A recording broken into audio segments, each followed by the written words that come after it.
A man walked for months, across mountains, through dense jungles, crossing wild rivers, just to ask one question. He had heard that somewhere far away, there lived a sage named Adi Shankaracharya, barely 30 years old, yet ancient as the Himalayas themselves. His words were sharp as thunder, soft as moonlight, and people said he had once spoken a single sentence that could shake a man to his core. "This world is illusion." That sentence had disturbed the traveler like an earthquake. If the world is illusion, then what is real? When he finally arrived, he found Shankaracharya sitting silently by the river.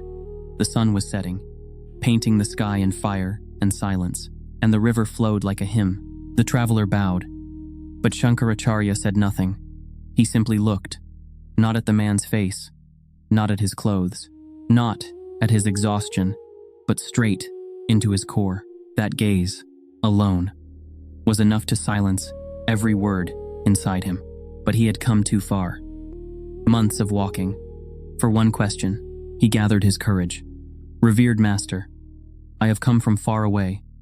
I have given up comfort, family, possessions, only to ask one thing. If this world is illusion, then tell me, what is real?" Shankaracharya smiled. Not the smile of knowledge, not arrogance, but the smile of someone who has seen the joke of existence. "Sit," he said. "But before you ask me what is real, show me what is illusion." The traveler was puzzled. He had expected scripture, logic, philosophy. But the master's words were simple. "Everything," he said. "The trees, people, the river, this body, emotions, all of it is illusion." "Cleat," Shankaracharya laughed. "Beautiful. Then why did you travel so far? Why did you walk for months? Was the pain in your feet real or illusion? The hunger you felt, was it real? When you hoped I might have the answer, was that hope real or illusion?" The traveler said nothing. "Do not repeat words you have merely heard," the master continued. "Do not carry borrowed wisdom. If everything is illusion, why does illusion hurt? Why does illusion make you cry and make you love? End quote. Make you fight, make you pray, make you search. Why would illusion drive you 1,000 miles in search of truth?" Then Shankaracharya lifted a stone from the riverbank and without warning, struck it against the traveler's foot. The man screamed. "If pain is illusion," the master asked, "why did you scream?" The traveler, still holding his foot, said, Because it hurts." "Very good," Shankaracharya said. "Pain is not illusion. Suffering is not illusion. The world is not illusion. Your interpretation of it, that is the illusion." He went on, slower now.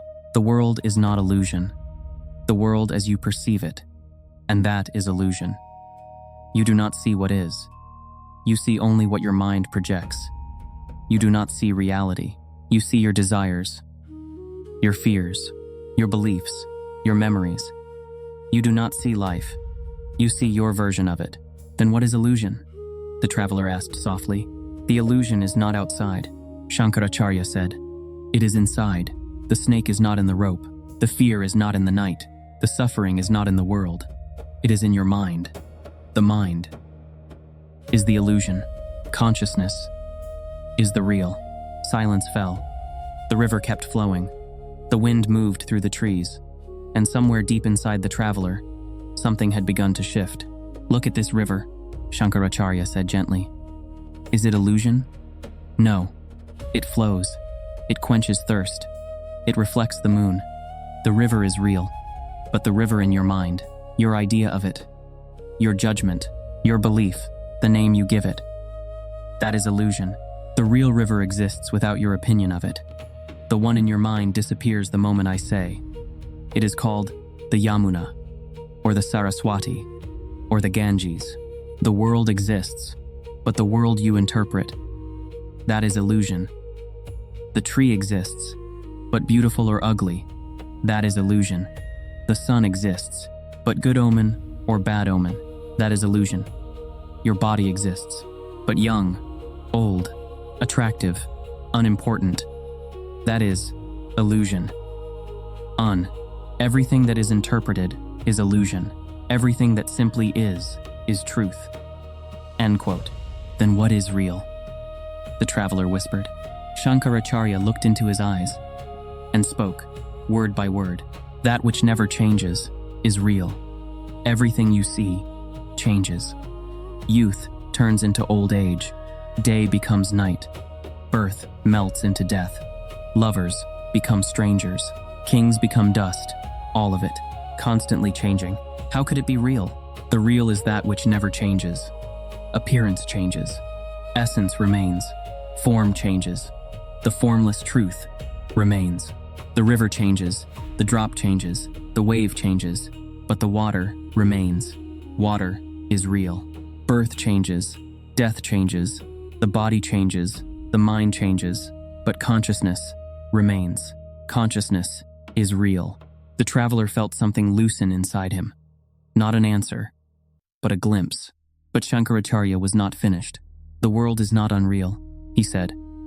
But the world, as you imagine it, is unreal. When you do not project, when you do not judge, when you do not label, the world is simply pure energy, pure presence, neither good nor bad, neither illusion nor reality, just seeing. Dashin dashin, dashin dashin, 290, dashin dashin, dashin dashin, dashin dashin. When you stop calling the world illusion and stop calling it real, that is when you find truth. And drop your opinions, and you will see, truth is not to be believed. Truth is to be seen. Seen by whom?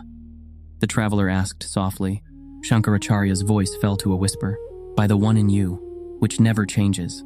Not your mind, not your thoughts, not your feelings, but your pure awareness.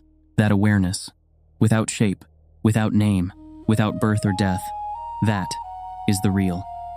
Everything else comes and goes. Silence again, but this time it was different. Not the absence of sound, but the presence of truth. The traveler closed his eyes. Something had changed. He was no longer thinking. He was seeing. The river was there. The master was there. The body was there. But something within him remained untouched, vast, silent, simply watching. Shankaracharya spoke one last time. The illusion was never that the world exists. The illusion is that you think you exist separate from it. When the wave believes it is separate, it suffers. When it knows it is water, it is free. Linger, linger. When you know you are not the body, not the mind, not the name, you are that, infinite, unborn, deathless. The traveler opened his eyes. There was no question left, not because it had been answered, but because there was no one left to ask it. He bowed, not to the master, but to existence itself. The river flowed on. The sky watched in silence. The illusion of separation had disappeared, and what remained was real.